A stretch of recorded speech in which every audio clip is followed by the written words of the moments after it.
अस्सलाम वालेकुम यमुना।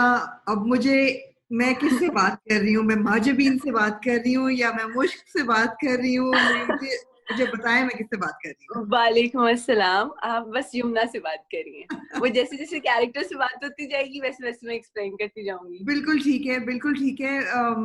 आपकी एक्टिंग दोनों ड्रामों में इतनी अच्छी है कि मुझे लग रहा है कि आप वाकई थोड़ी थोड़ी माजबीन और थोड़ी थोड़ी मुश्किल। और सब देखने वालों को मैं ये कहना चाहूंगी कि this is the first time that I am talking to Yamuna. Unfortunately दुनिया के हालात अभी ऐसे हैं कि हम लोग आमने सामने बैठ के नहीं मिल सकते। मैं कराची में हूँ, यमुना टेक्सास में है। और बहुत कोई हजार मील का फासला है हमारे बीच में, हजारों बल्कि। एंड वी डोंट नो, इतनी अनप्रिडिक्टेबिलिटी है।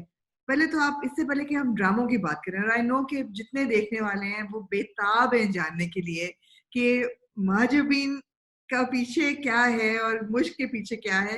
लेकिन सबसे पहले आप मुझे ये बताएं कि ये लॉकडाउन का वक्त आपके लिए कैसा गुजर रहा है? Okay. Thank you so much for having me in your show, Amna, first of all. And I'm so glad to see you इतनी छोटी सी स्क्रीन पे भी, बट ये कि सही है, अच्छा है, मैं आपकी रिव्यूज देखती हूँ, हम लोग बहुत इंजॉय करते हैं। और जहाँ तक बात है लॉकडाउन की, तो मैं अपना बहुत सा टाइम यहाँ अमेरिका में गुजारती हूँ, फैमिली के पास जब आती हूँ। तो वो मेरा टाइम ऐसे ही होता है घर पे। तो मुझे को बहुत ज्यादा बाहर जाने का शौक नहीं है। तो वो फिर मेरे लिए इतना कोई ज्यादा वो नहीं है। हाँ, एक हाईलाइटेड चीज हो गई कि लॉकडाउन है, बाहर नहीं जा सकते। अदरवाइज मैं रिलैक्स करने के लिए आती हूँ, और ये टाइम मेरा मेरा थोड़ा सा काम बस रह गया था वहां पे पाकिस्तान में। बाकी ऑलमोस्ट मैं पिछले 9 महीने से काम कर रही थी लगातार, तो I needed this break. So I am enjoying it, relax कर रही हूँ। अपने रमजान है तो रोजे, नमाजें, वॉक यहाँ पे। अच्छा, ये आपकी लीज है कि आप जो है ना बाहर वॉक के लिए या जॉगिंग के लिए जा सकते हैं। हम्म। तो वो बस वैसा टाइम गुजर रहा है तो बस, आपकी लेकिन रूटीन फैमिली सही है। जो है वो टेक्सास में है, आपके पेरेंट्स और कौन कौन है? मेरी मेरी फैमिली में मेरी अम्मी वैसे मेरे साथ होती हैं, हम्म। पाकिस्तान में भी होती हैं वो मेरे राइट। साथ। वो वैसे पहले आ गई थी इधर। तो बाकी मेरा भाई होता है यहाँ पे, और बाकी मेरी 2 बहनें हैं, वो मैरिड हैं, एक लाहौर में एक यहीं पे है। अच्छा। तो बस ये छोटी सी फैमिली है। पिछले साल मेरे वालिद का इंतकाल हो गया था। जी। तो वो बस ये सारा सिलसिला है या। ये अच्छा है कि बिटवीन फैमिली एंड वर्क आपको जहाँ काम लेके जाता है आप वहां जाती हैं। हाफ द ईयर हाँ, या ऐसे ही है। तो काफी फुट लूज आप, मतलब है कि मुझे कुछ नोमैड लग रही हैं, कभी इधर कभी मेरा उधर। मेरा घर मेरा सूटकेस है। सूटकेस में सारा सामान होता है। बट ये कि घर कराची में भी है, एक घर यहाँ पे अमेरिका में भी है। और काम के मामले में मैं इतनी पैशनेट हूँ कि मैं जो हूँ वो 21-22 घंटे के ट्रैवल करती हूँ और आ जाती हूँ। कभी छोटा सा ब्रेक मिलता है तो फिर वापस यहाँ आ जाती हूँ। हम्म। तो बस ऐसे ही है, but I am happy in my life. So far it's coming along good. So yeah. अल्हम्दुलिल्लाह, बिल्कुल great. And you done so well in the last 1 year. मेरे ख्याल है 2019 में लगातार बैक टू बैक आपके सक्सेसफुल ड्रामा प्रोजेक्ट से, of course सबसे बड़ा इनकार था। And I would say that was a ground breaking drama, ground breaking story. जिस तरीके से वो एग्जीक्यूट हुआ, आपने अच्छा, इतना अच्छा किरदार उसका अदा किया। उसके साथ साथ दिल क्या करे चल रहा था, और वो एक बिल्कुल डिफरेंट कैरेक्टर था। And you did so well in that. इस साल भी दो साथ साथ, मुझे लगता है आप वर्कहोलिक्स ही हैं, इस साल भी आपके साथ साथ चल रहे हैं अभी। प्यार के सदके, लेकिन I mean let's begin with प्यार के सदके। कि मतलब माँ, जब मुझे पता है ना, पिछले साल जब मैंने आपके ड्रामे देखे तो मैंने ये तनकीद की थी कि मैं, I wish that I saw Yumna in a light hearted role. और मैं तो थक गई हूँ इस कैरेक्टर को रोते हुए देख के, और मैं चाहती हूँ कि ये मुझे ये एक्टर हंसती भी नजर आए किसी को। और फिर आपने क्या कॉमेडी मारी, हमने कहा हमारे मुंह पे मारी कि ये ले फिर। मैं, and what a role, I mean how well have you played it? अच्छा, It is, I mean the character is amazing. आप मुझे ये बताएं कि ये कैरेक्टर जब आपको मिला था तो आपने क्या सोचा? आमना, ऑनेस्टली स्पीकिंग, ये character, it was so hard to handle. It was so hard to handle, क्योंकि एक तो ये कि वो जिस तरह का लिखा हुआ है वो बहुत लाउड है। और बहुत से लोग कनेक्ट भी नहीं कर पाए कि भाई असल में ऐसे लोग होते कि नहीं। फिर जिन जिन डायरेक्टर के साथ में काम कर रही थी, फारूक भाई, हम्म। वो उसको उन्होंने बड़े तरीके से हैंडल किया, लेकिन उनकी अलग से फरमाइशें होती थी कि ऐसे भी हो सकता है, ऐसे भी इम्प्रोवाइज भी हो सकता है। तो सोचिए ऑलरेडी लाउड चीज में जब आप इम्प्रोवाइज करें तो उसकी एग्जीक्यूशन, उसको एग्जीक्यूट करना कितना मुश्किल होता होगा। और मैं शुरू में मैं कहती रहती थी मैं अच्छा नहीं करी, मैं अच्छा नहीं करी। तो मुझे बिलाल कहने लगा, देखो यमुना, अगर तुम ऐसे कहोगी तो ना हम सबका मोरल जो है वो हो जाएगा, थोड़ा हम भी कंफ्यूज हो जाएंगे। मेरे मेकअप आर्टिस्ट ने कहा, यमुना आप ऐसे कहेंगी तो ना ये ना हो कि हम मान ही जाएं, हम मान ही ना जाएं कहीं कि आप अच्छा नहीं कर रही। तो लेकिन ये कि मैं सारा वक्त मैं डरती रही वैसे ये कैरेक्टर करते हुए। इवन जब ऑनियर भी होना था Aamna, I was so confused, I was मैं बहुत डरी हुई थी कि पता नहीं कैसे होगा कैसे नहीं होगा। बट जब मैंने इसकी पहली 3 किस्तें पढ़ी थी तो I just loved the character, the energy.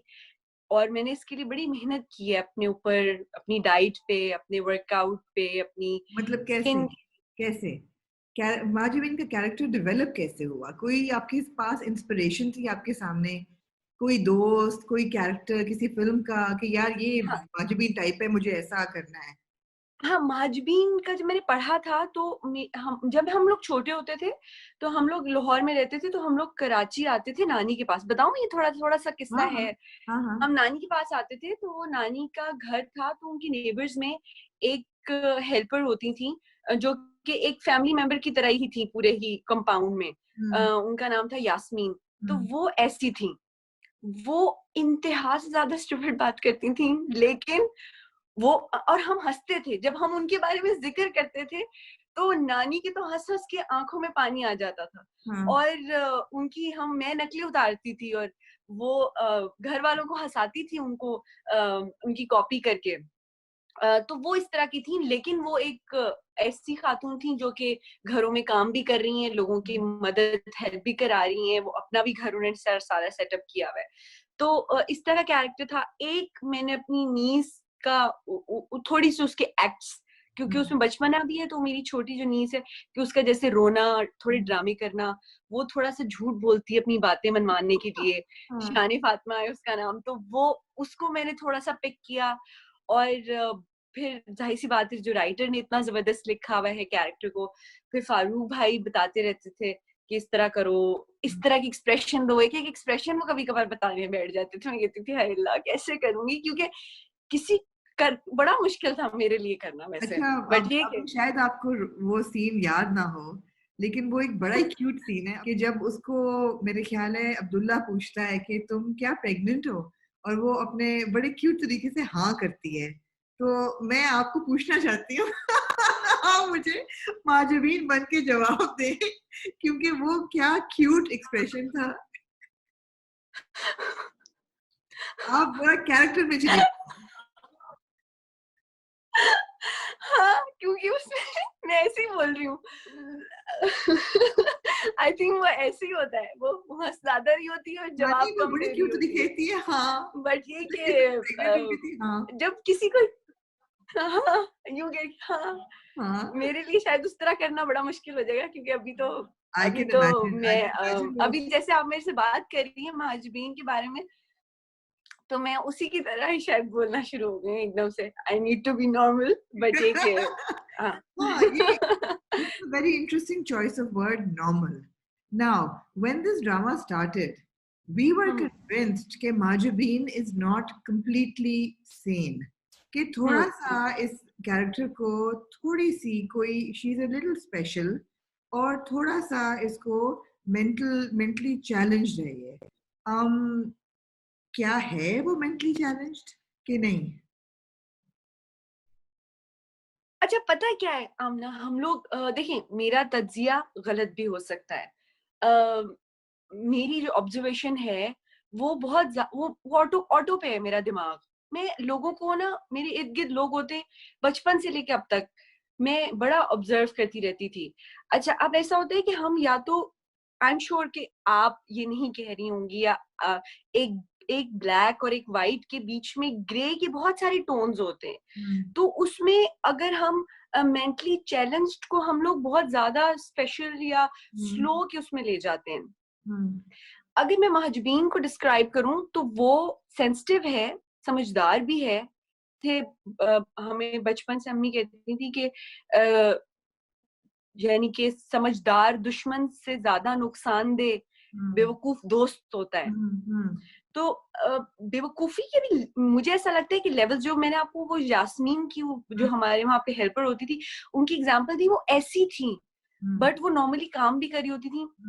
मैं टोटली ये नहीं कहूंगी। अच्छा, और प्लस मुझे ऐसा लगता है कि ड्रामाज या फिल्म्स या इस तरह की शॉर्ट स्टोरीज अगर किसी चीज पे बनाई जाती हैं तो हमेशा एक्सेप्शंस पे बनाई जाती हैं।